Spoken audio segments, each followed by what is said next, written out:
Shamba ni kidogo kubwa kabisa. So unalima hii vingine tutoke? Mabinde pale. Alafu hii avocado vile vile.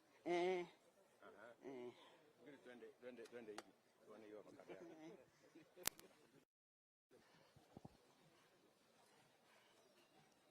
Tumeshukuru sana. Karibu.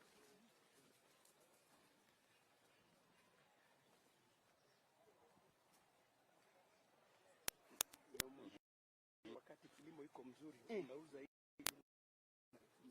Pengine soko kama ni nzuri, ni sate. Siwezi.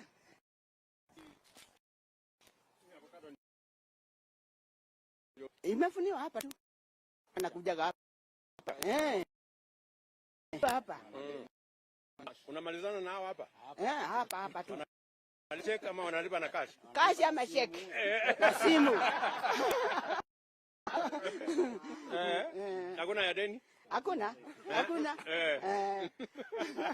Unamalizana naye. Wajua hii ni kilimo biashara. Lazima walipe. Kwanza kulipa mambo ni matatu. Tumeshukuru sana. Okay. So mama, hii mradi sasa ya maji. Kwenda tufanye ndio watu ya hapa. Mtu ongeze maji. Ongeze maji. Iwe mingi nime kabisa. Sasa sababu umesema sasa hii maji ya area 4. Pamoja na tumetumia pesa ya serikali milioni 107. Sasa tuko na mpango ya pili. Yenye sasa itapeleka maji Konyo na Magutu. Tayari iko kwa pesa yetu ya budget. Pesa ya kufanya hiyo project. Sawa. Alafu sasa tumekubaliana ile Sagana restoration ambayo ilikuwa hapo ilete kizirani kidogo. Sasa tunaipangia tena, tunapandisha contractor.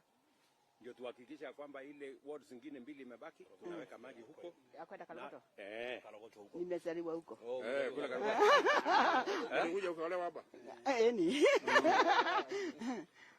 So, ndio tunapanga hiyo maneno. Ni mzuri. So tusukume namna hiyo. Ni mzuri. Okay. Sawa, tumeshukuru sana. Asante. Hata mimi nashukuru kumuona. Macho kwa macho. Wewe nakuona kwa TV. Namuona mimi. Sawa, nimekuja. Asante sana mama. Thank you very much. Na karibu tena. Haya, asante. Unaendelea kumwombea rais? Tunamwombea.